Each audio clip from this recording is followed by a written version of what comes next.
चल रही है अगर साढ़े साती, तो शनि भगवान की यह कथा पढ़ ले या सुन ले तो उस साढ़े साती का दुष्प्रभाव कम हो जाता है।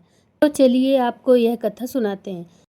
एक बार की बात है, सभी नवग्रहों तथा सूर्य, चंद्र, मंगल, बुध, बृहस्पति, शुक्र, शनि, राहु और केतु में विवाद छिड़ गया कि इसमें सबसे बड़ा कौन है। सभी आपस में लड़ने लगे और कोई निर्णय ना होने पर देवराज इंद्र के पास निर्णय कराने पहुँचे।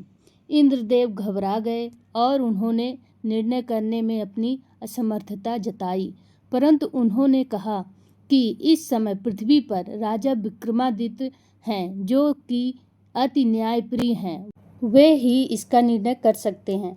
सभी ग्रह एक साथ राजा विक्रमादित्य के पास पहुँचे और अपना विवाद बताया, साथ ही निर्णय के लिए कहा। राजा विक्रमादित्य इस समस्या से चिंतित थे, क्योंकि वे जानते थे कि जिस किसी को भी छोटा बताया वही क्रोधित हो उठेगा।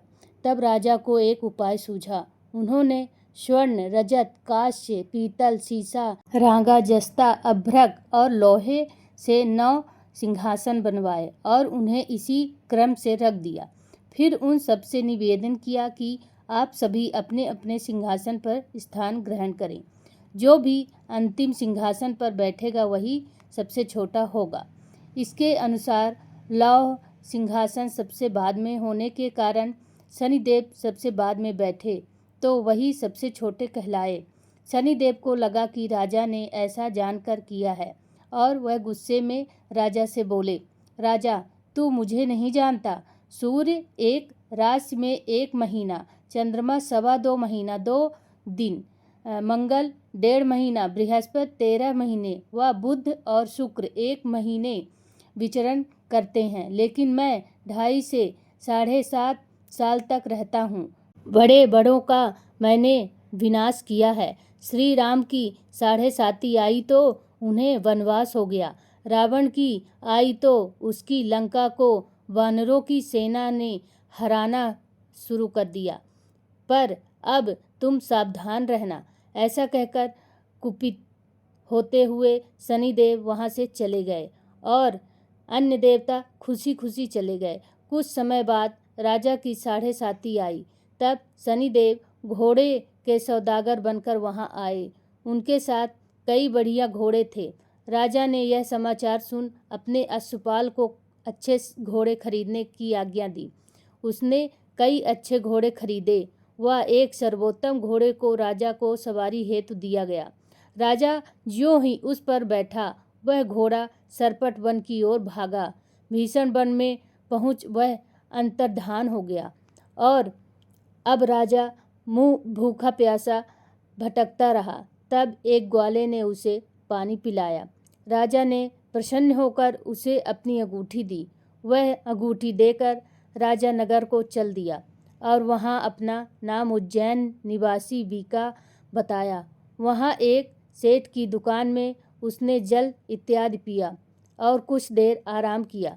भाग्यवश उस दिन सेठ की खूब बिक्री हुई। सेठ उसे खाना इत्यादि कराने खुश होकर अपने साथ घर ले गया। वहाँ उसने एक खूंटी पर देखा कि एक हार टंगा है, जिसे खूंटी निगल रही है। थोड़ी देर में पूरा हार गायब था। तब सेठ ने आने पर देखा कि हार गायब है। सेठ ने समझा कि बीका ने ही उसे चुराया है। उसने बीका को कोतवाल के पास पकड़वाया। फिर उस नगरी के राजा ने भी बीका को चोर समझकर उसके हाथ पैर कटवा दिए और नगर के बाहर फेंकवा दिया। वहाँ से एक तैली निकल रहा था, जिसे दया आई और उसने बीका को अपनी गाड़ी में बैठाया। वह अपनी जीभ से बैलों को हाँकने लगा। उस समय राजा की शनि दशा समाप्त हो गई। वर्षा ऋतु आने पर राजा मल्लाह गाने लगा।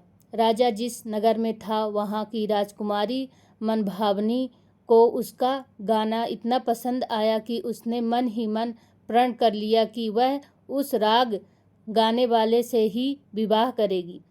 राजकुमारी ने दासी को राग गाने वाले को ढूंढने भेजा। दासी ने बताया कि वह एक चौरंगिया है, परंतु राजकुमारी ना मानी। अगले ही दिन से उठते ही वह अनशन पर बैठ गई कि विवाह करेगी तो उसी से करेगी। बहुत समझाने पर भी जब राजकुमारी नहीं मानी तो राजा ने उस तेली को बुला भेजा और विवाह की तैयारी करने को कहा। फिर उसका विवाह राजकुमारी से हो गया। तब एक दिन सोते हुए स्वप्न में शनिदेव ने राजा से कहा, राजन, देखा तुमने मुझे छोटा बताकर कितना दुख झेला है। तब राजा ने उनसे क्षमा मांगा और प्रार्थना करते हुए कहा कि हे शनिदेव, जैसा दुख मुझे दिया है किसी और को ना दे।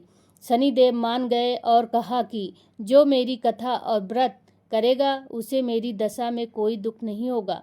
जो भी व्यक्ति रोज मेरा ध्यान करेगा, चींटियों को आटा डालेगा, उसकी सभी मनोकामना पूर्ण होगी। और शनिदेव ने राजा को हाथ पैर वापस कर दिया। प्रातः आँख खुलने पर राजकुमारी ने देखा तो वह आश्चर्यचकित हुई। बीका ने उसे बताया कि वह उज्जैन का राजा विक्रमादित्य है। सभी अत्यंत प्रसन्न हुए। सेठ ने जब सुना तो वह राजा के पैरों पर गिरकर क्षमा मांगने लगा।